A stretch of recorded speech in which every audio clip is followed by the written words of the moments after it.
Welcome back to the Bluechip Breakdown, Vols fans. We're your hosts, Bull and P, and we're going to be recapping the Senior Bowl and also talking about what a lot of other people have been talking about in Patrick Mahomes versus Tom Brady.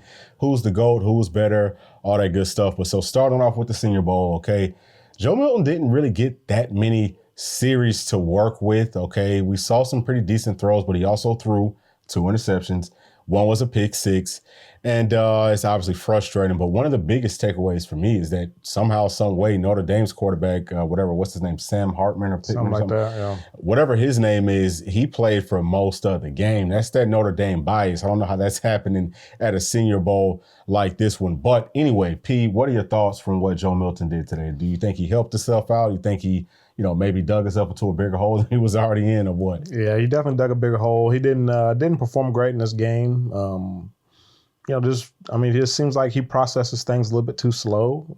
Like the first pick he threw across the middle into the end zone, just kind of seemed like, guy was wide open. He saw it. He saw it. But by the time, he saw it and then threw it, it was too late. You have to anticipate as a quarterback. You have to be anticipate based on defenders' body language, their positioning, that whole deal. And he didn't do a great job of that. And kind of like you said a while ago, one of your videos, he relies too much on that strong arm. He has a cannon for an arm. He relies on an arm a whole lot. But you need to be able to, like I said, anticipate throws and almost throw before the guy's open. And he doesn't do a great job of that. And so, I don't know. I don't feel like he helped himself a ton. He obviously has a great attitude. He's going to interview well. Everyone says he interviews well, does great on the whiteboard, that whole deal. But in terms of how he performed today, it's tough for me to say he helped himself at all. Yeah, and so I've been following his practices closely. So I've watched him, I watched all 3 of his practice sessions.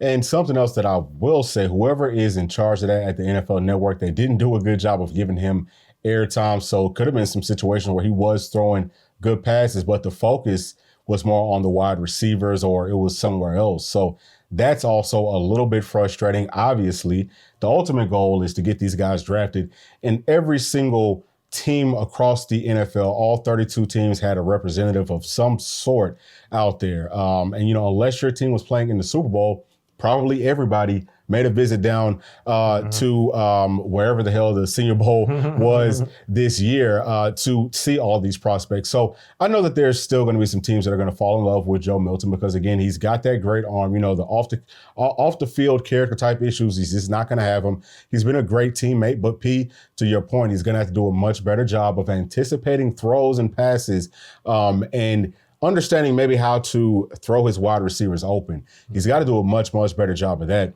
And, I fully, I am expecting for whenever the pro day is for us to make it really easy on Milton and make him look really good. Now, he's going to have to blow everything out of the water. I think moving forward, combine, pro day, personal workouts, the whole deal, he's going to have to blow that away because if he doesn't, it's going to be tough. I think that he will get drafted, but obviously you don't want to be, I would say, he wants to try to at least shoot for like 4th round. Right now, I would say he's looking like he's on the outside in from that perspective. And that's the interesting thing to think about is how are these scouts and, GMs, these NFL teams, how much stock are they putting into this game?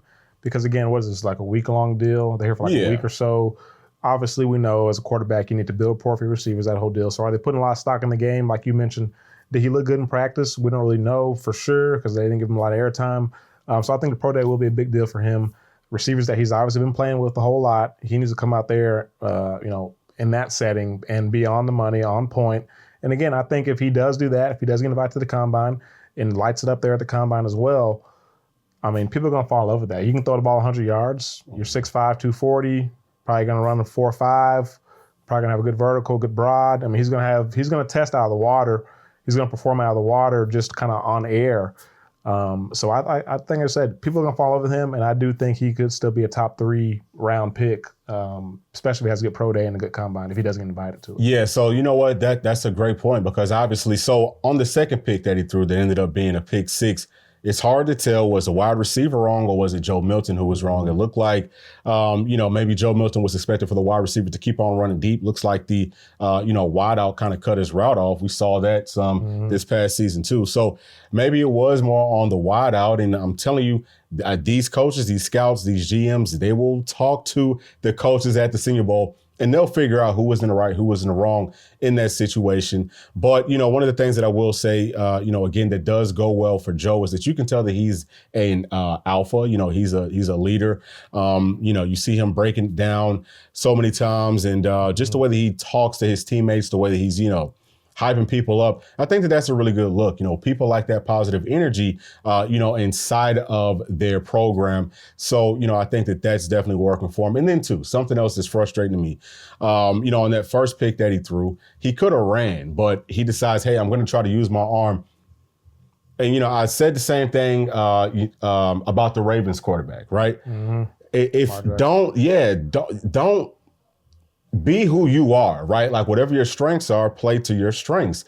Don't try to fall into what you think other people want you to be and try to win that way. If you're going to win or lose, I think that you should do that just being who you are. Mm-hmm. And I didn't see a whole lot of that out of Joe Milton. I think that if he uses his legs more, he's a completely different player.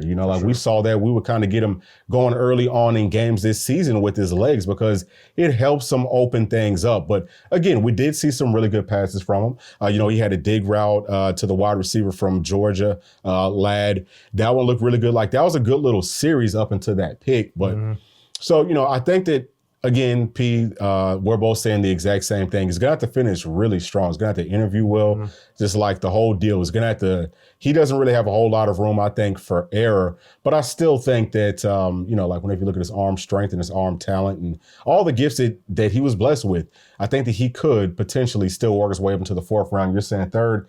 We'll see how all that works out. But now something else that we was talking about is that you can, this shows how good of a coach Josh Heupel really is. And honestly speaking, I don't know if I want to go too far, but I'm just going to say this. From what we've been seeing, with our guys post being at Tennessee, it just kind of seems like, we are getting the most out of our players. So that's a great look because we know that we've got some really good ones coming in now.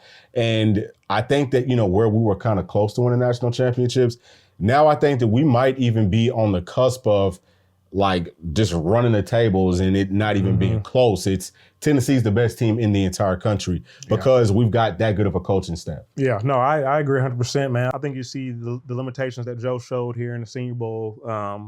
And obviously the struggles we had at Tennessee offensively in 2023. That to me, that like you said, that speaks volumes about what Heupel was able to do, Halsley, that whole staff, in terms of still being able to be productive and win, 8 games this season, the regular season. And so I think you have a guy like Nico at the helm. We saw what Hendon Hooker could do. Nico, we both think, is better than him in terms of natural ability, physical traits. Joe was as well, but I think Nico also has the mental aspect of it as well. Calm, cool, collected guy. And we saw him in the ball game, looked very poised, didn't put the ball in harm's way really at all, I don't think, in that game that I can remember. So you feel really good about 2024 with what Nico could bring. I think having a competent quarterback is really going to help this team out. And, and not just the quarterback, I think you look at the defense as well, bringing back all those guys. This team has a chance to take a real step forward. And then as we continue to get, the Jordan Rosses, the Edwin Spillmans, these type of elite, caliber guys, like you said, I think what this staff has done with what they've had speaks volumes what they can do with the guys they got coming in. Some of the transfer portal guys we got coming in, at safety, Gerard McCoy at corner. I feel really good about this team. And like you said, I think 2024, we got a real chance to be a very dominant team for full 15 game season or however long it ends up being with this 12-team playoff, however long ends up being. So excited about the future. Absolutely, for sure. All right, so let's go ahead and shift gears and let's start talking about this now. I want for y'all to pay very, very close attention to the way that I'm wording things before some of y'all jump down my throat, okay?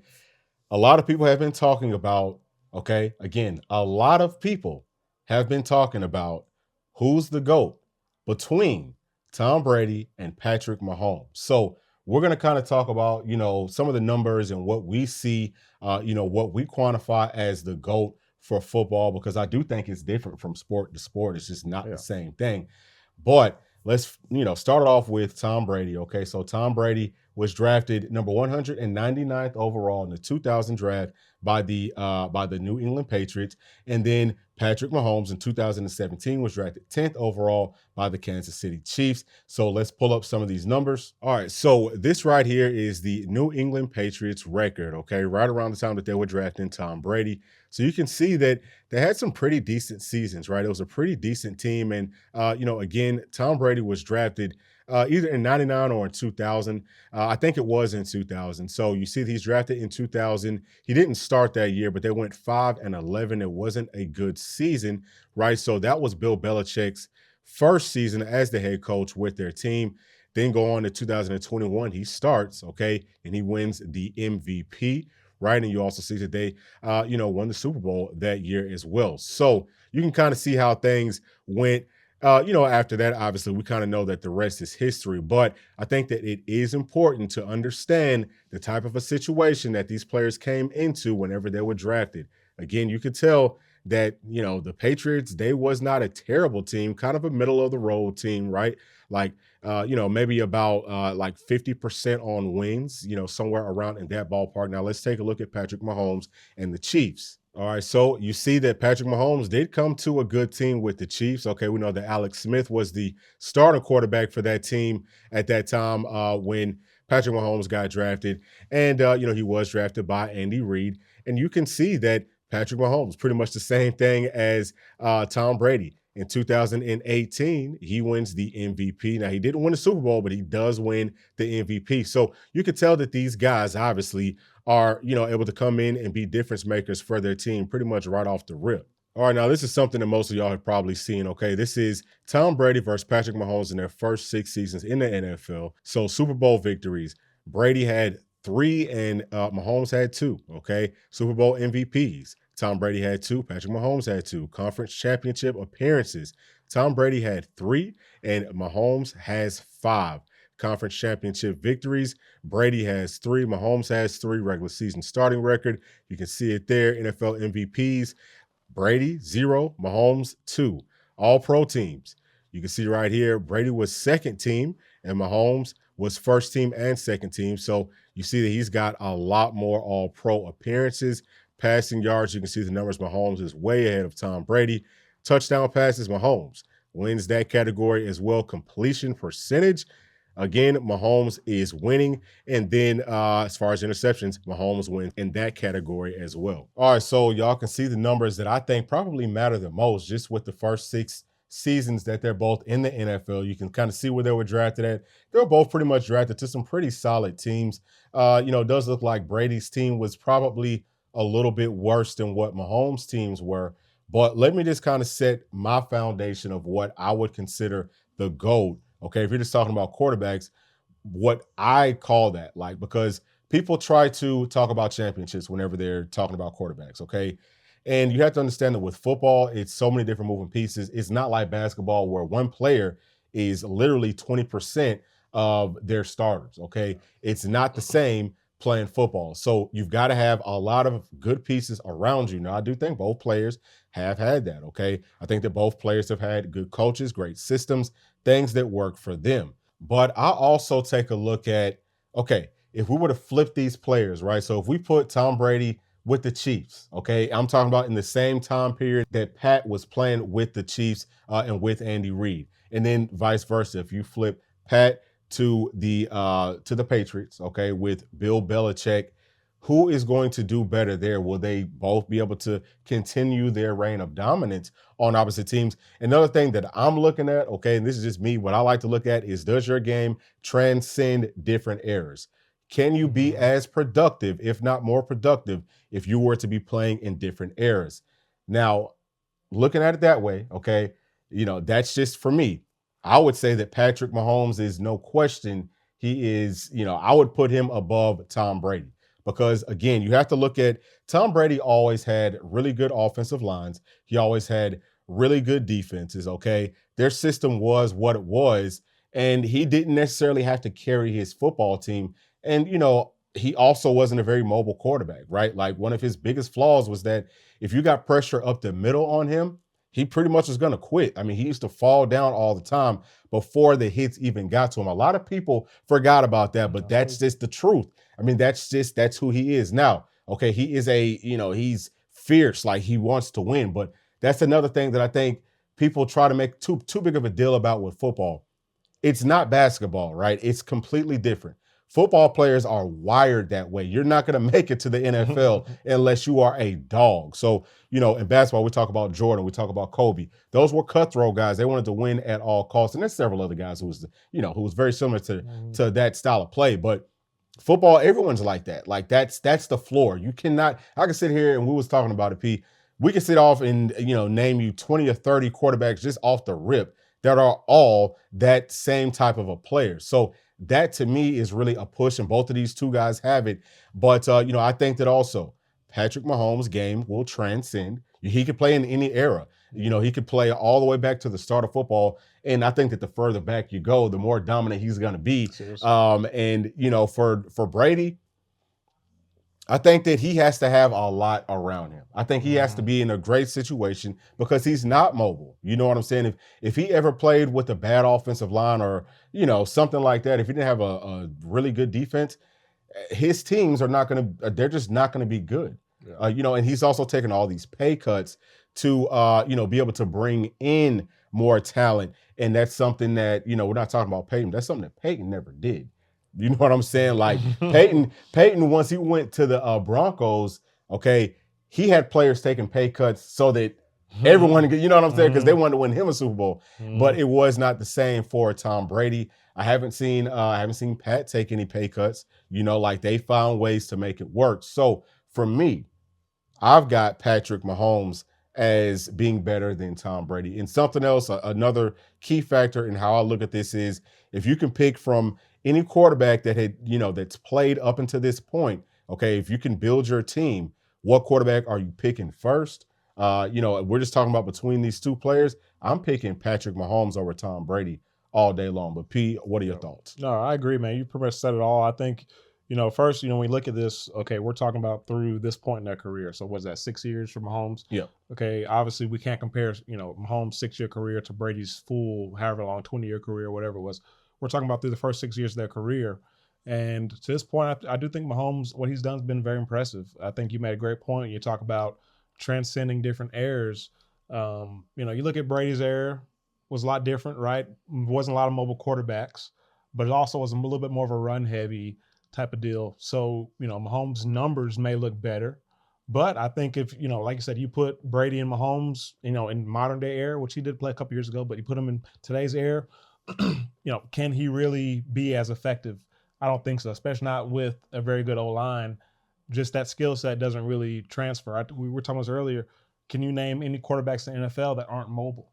I mean, I couldn't think of any. I'm sure there's probably one, maybe, but I can't. I mean, if you guys can think of somebody, comment below. But so look, starting like what starting quarterback can't move? I can't think of anybody that's not a mobile guy in today's NFL. But I do think you take Mahomes, he could play back in the day. Now, obviously, there wasn't as many rules. You could hit the quarterback a lot more. But I think Mahomes, what he plays, he can play from the pocket.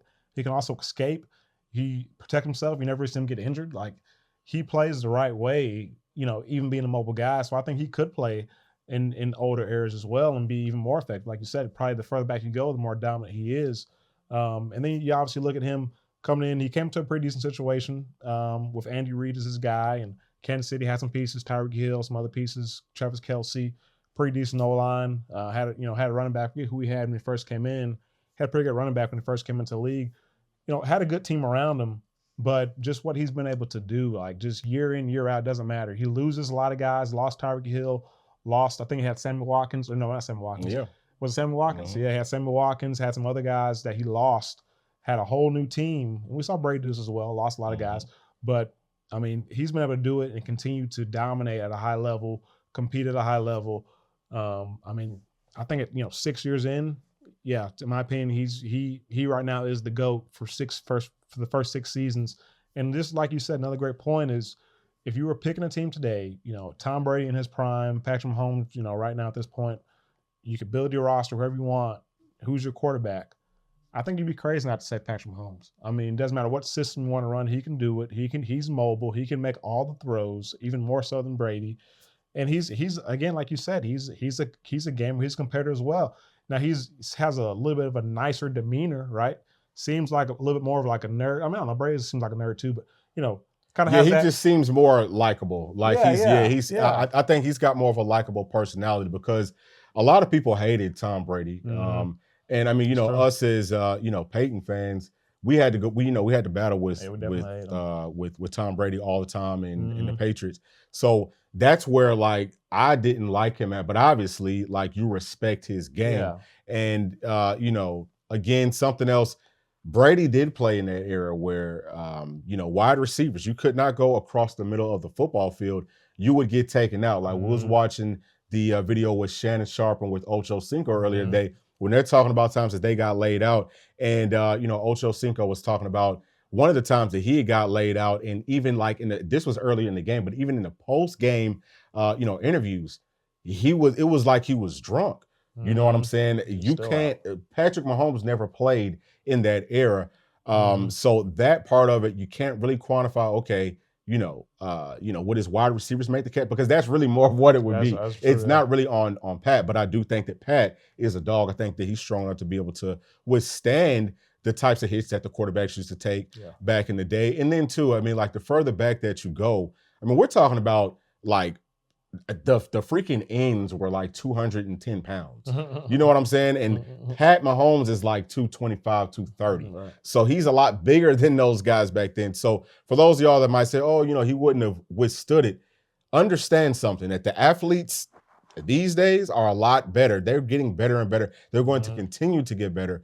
And I mean, I don't think that you can even argue with that. Which is part of the reason why we saw the rules come into play. That's exactly why the rules got changed, because somebody was going to get killed. Heck, I know I call it, I think you call it too, the Sean Taylor rule. I think Sean Taylor was kind of really the guy, 6'4", 230, where like, hey, we can't continue to let this guy play safety and come downhill, just tee off on people. Like, I think really that was more. Yeah, I think he might have started it, but I think that you're talking more about like what's the guy's name?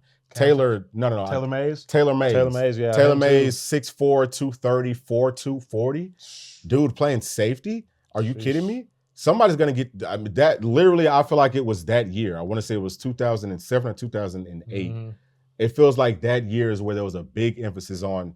Yeah. Hey, like we're cracking down on this now. Yeah, we can't, you know what I'm saying? Because let this happen. It was lit because like somebody would get killed. Yeah, like somebody would really get killed. And that definitely does. That's a great point you made about that comparison, because that does affect. I think it affects how quarterbacks are they willing to try to fit that ball in there across the middle, because they know, hey, like back in the day, I mean, here's the deal about Peyton. He was kind of known for getting guys laid out. Yeah, I was just about to say that, dude. He was kind of known for Peyton didn't care. He was like, man, look, this is my job. The window's there. I'm throwing it. Your job is to make the catch and put your life on the line. Didn't care. And I will give Brady credit for this, because he was like, man, I wasn't going to make those throws. So I can give him credit for that. Yeah. But again, this is not about anybody else. This is just solely about who's better between Tom Brady and Patrick Mahomes. I mean, I have to go with Mahomes. I mean, I think, like I said, he can do more in terms of what he can do with his legs. He can make all the same throws. He's shown the same windmanship, the same competitor, in my opinion. I think he has a stronger arm. I mean, I think he can make all the same throws, and he's accurate too. Like, I don't see really any holes. I mean, if you had to put one hole in his game, could you pick a single hole in his game? No, I mean, this would be like picking at straws right here. But the only thing that I could think of is that maybe he maybe he improvises a little bit too much. Like, I mean, I don't know. Too much backyard ball. Yeah. And that's something else that I think. And I mean, it's crazy because we're looking at so many different barriers being broken right now. It's so many different ones. Tom Brady was like the old school prototype quarterback. You got to stand in the pocket and, you got to do it this way, da.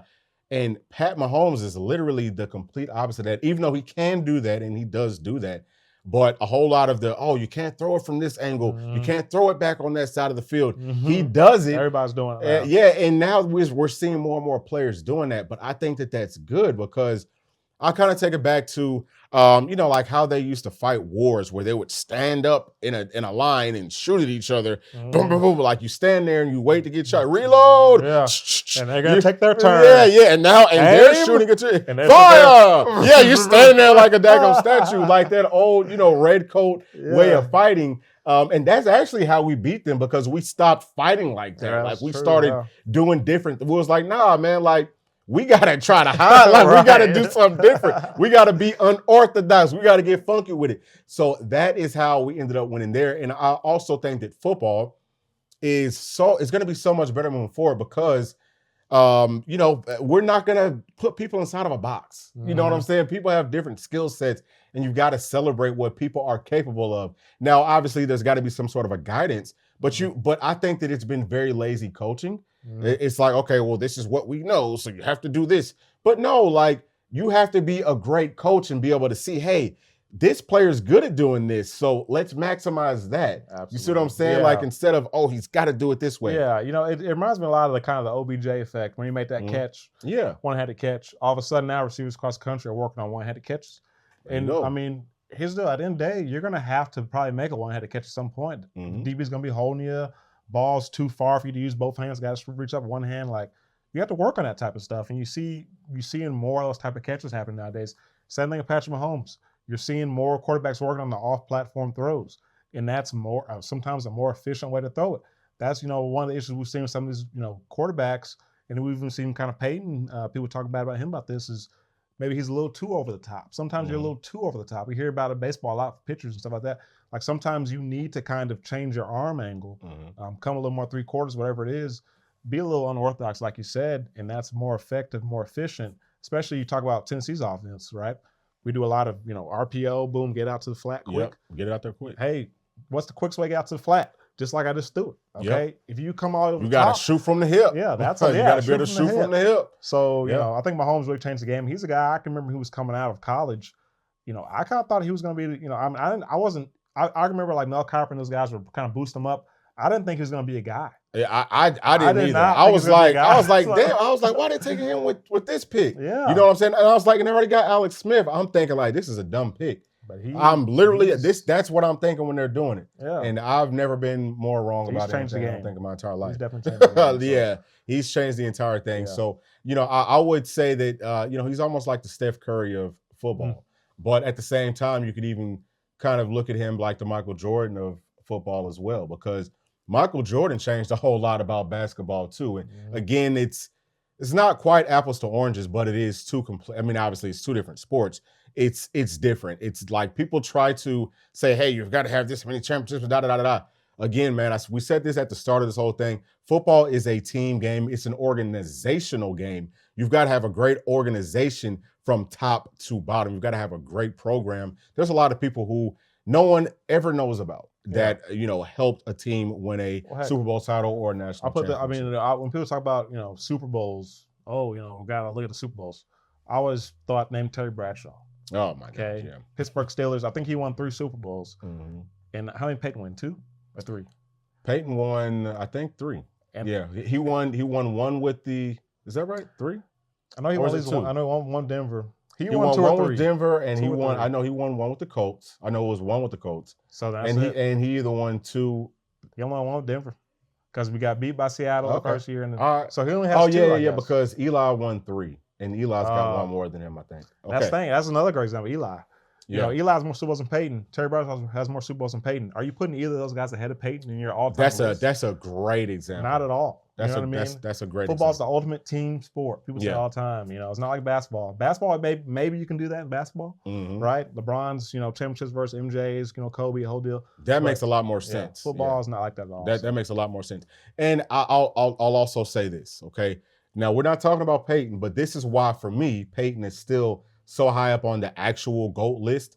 Because honestly speaking, like you can name off some guys who are going into the Hall or have already been in the Hall, who got to the Hall because of Peyton.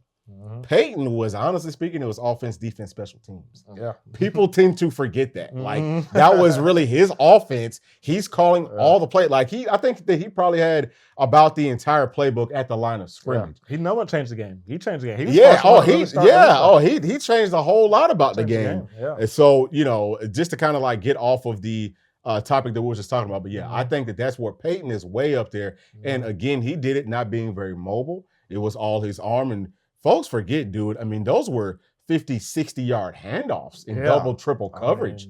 I mean, he's dropping it in there. I mean, and it would be like within inches of someone's hand is right here, and the ball would straight into someone's lap, bro. Like, so yeah. I mean, he's obviously special, and people tend to overlook Peyton for you know, some of y'all young bucks. Okay, if y'all are watching this with y'all's, you know, kids or anything like that, go back and watch some Peyton Manning highlights so you can show them just how special Peyton was, because I think he's still up there for me. Okay, he's still for sure in that conversation of the GOATs. And Pete, like you said, it's not all about the Super Bowls. Okay, it's a team sport. It's a team game. And, you know, I would probably, Peyton is right there with who are you going to pick first whenever you're picking a team? Yeah. Peyton is up there. Peyton in his prime, he's up there for sure. But I think that that's going to be it, man. We just kind of want to talk about quarterbacks since, you know, we're talking about Joe Milton. Figured that this was a good time for us to kind of get this one out the way. But we are looking forward to this big game tonight with our Volunteers and the Kentucky Wildcats. I think that we're going to come out here and look real good, man. I think that DK is going to put up about 40 tonight. I think he's going to have a great night. I think that everyone else is going to step up as well. So we're looking forward to that. We might have something that comes out after, you know, maybe after the game, if y'all see this video before the game. But as always, thank y'all for tuning in. Please make sure to like, subscribe, hit that notification bell, and we'll see y'all in the next one. Thanks. Peace.